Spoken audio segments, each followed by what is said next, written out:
कार्तिक मास की कथा करते भव से पार, 30वां अध्याय सुनाऊं, हुई हर कृपा अपार।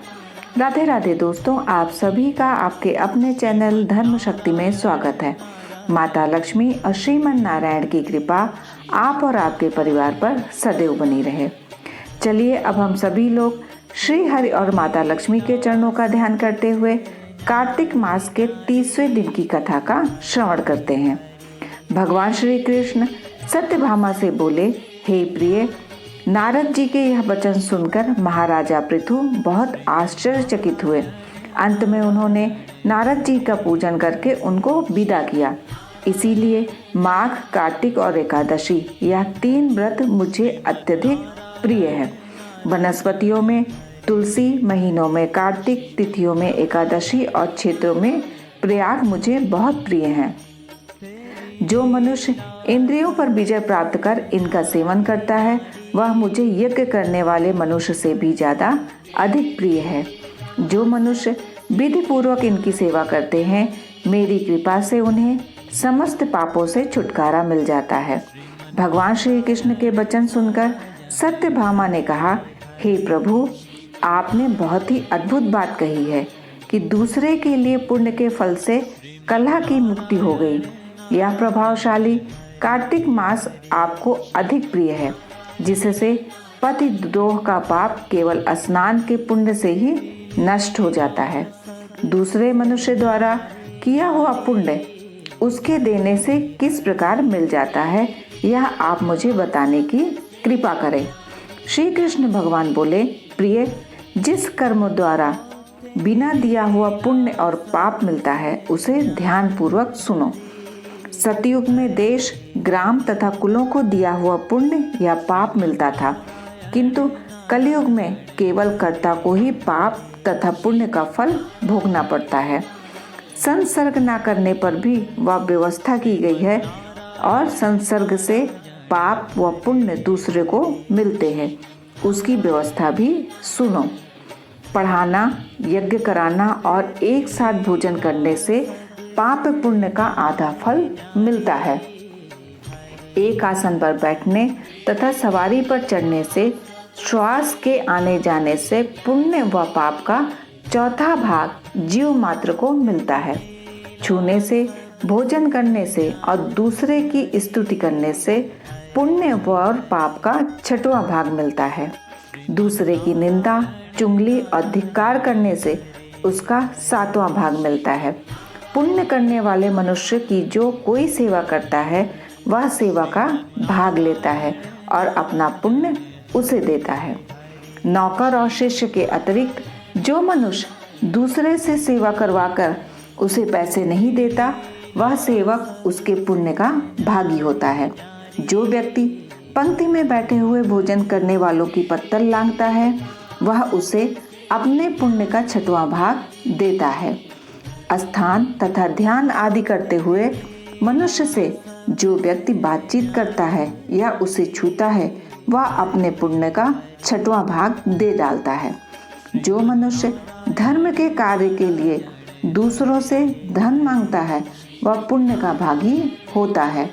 ठीक उसी प्रकार जिस प्रकार की दान करने वाला पुण्य का भागी होता है, जो मनुष्य धर्म का उपदेश करता है और उसके बाद सुनने वाले से याचना करता है, वह अपने पुण्य का 6वां भाग उसे देता है।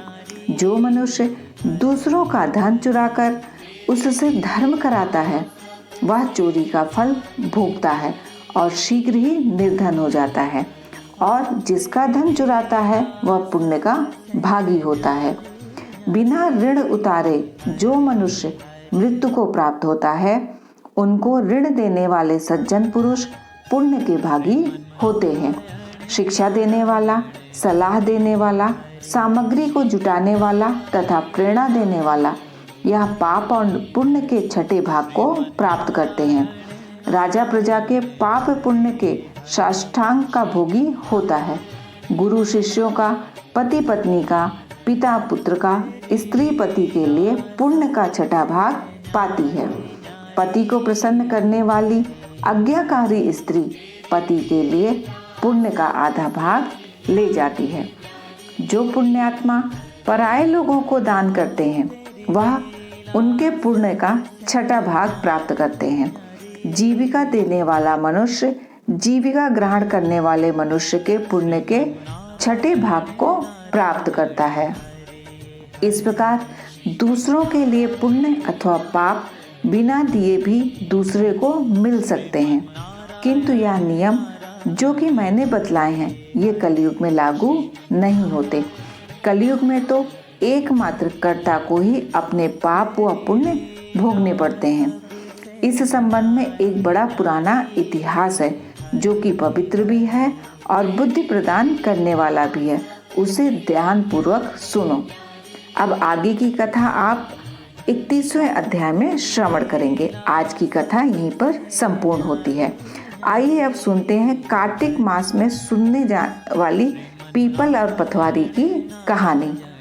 एक बुढ़िया थी, उसने अपनी बहू से कहा, तू दूध दही बेच के आ। वह बेचने गई तो रास्ते में औरतें पीपल पथवारी सींच रही थी। उनको सींचता देखकर बहू ने पूछा कि तुम यहाँ क्या कर रही हो? औरतें बोली कि हम पीपल पथवारी सींच रहे हैं, इससे अन्न और धन होता है। 12 वर्ष का बिछुड़ा हुआ पति मिल जाता है। बहू बोली, ऐसी बात है तो तुम पानी से सींचती हो तो मैं दूध से सींचूंगी। गुजरी बहू रोजाना दूध दही बेचने नहीं जाती। वह रोजाना दूध को पीपल में और दही पथवारी में सींचती।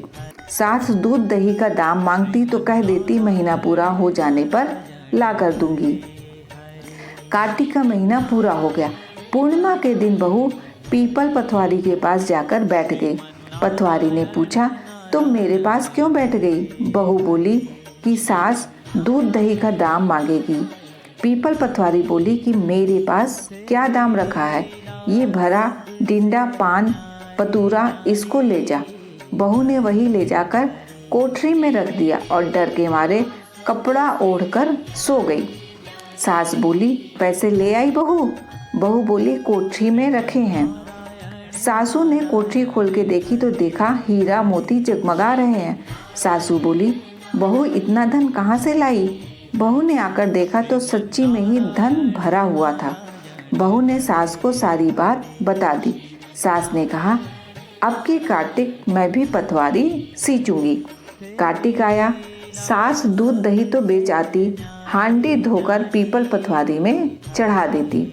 आकर बहू से कहती, मेरे से दाम मांग। वह कहती, सासू जी कोई बहू भी दाम मांगती है? मगर सासू कहती, तू मांग। बहू बोली, सासू जी पैसे ले आओ। तो सास पीपल पथवारी के पास जाकर बैठ गई। पीपल पथवारी ने सास को पान पतूरा भरा डिंडा दे दिया।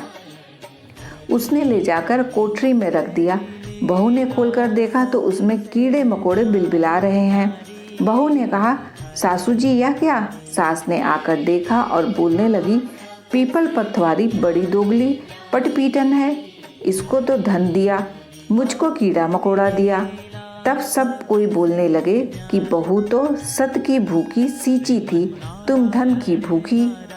हे पथवारी माता, जैसी बहू को दिया वैसा सबको देना, जैसा सास को दिया वैसा किसी को ना देना। इस तरह कार्तिक मास की पथवारी की कहानी संपूर्ण होती है। यदि ये वीडियो आपके लिए उपयोगी है तो वीडियो को लाइक करके कमेंट अवश्य करें। यदि आप चैनल पर नए हैं तो चैनल को सब्सक्राइब करके बेल आइकन को प्रेस कर लें, जिससे आपको आगे आने वाले वीडियोस के नोटिफिकेशन समय पर मिल सके। आप और आपके परिवार पर माता लक्ष्मी और श्री हरि की कृपा सदैव बनी रहे। राधे राधे दोस्तों।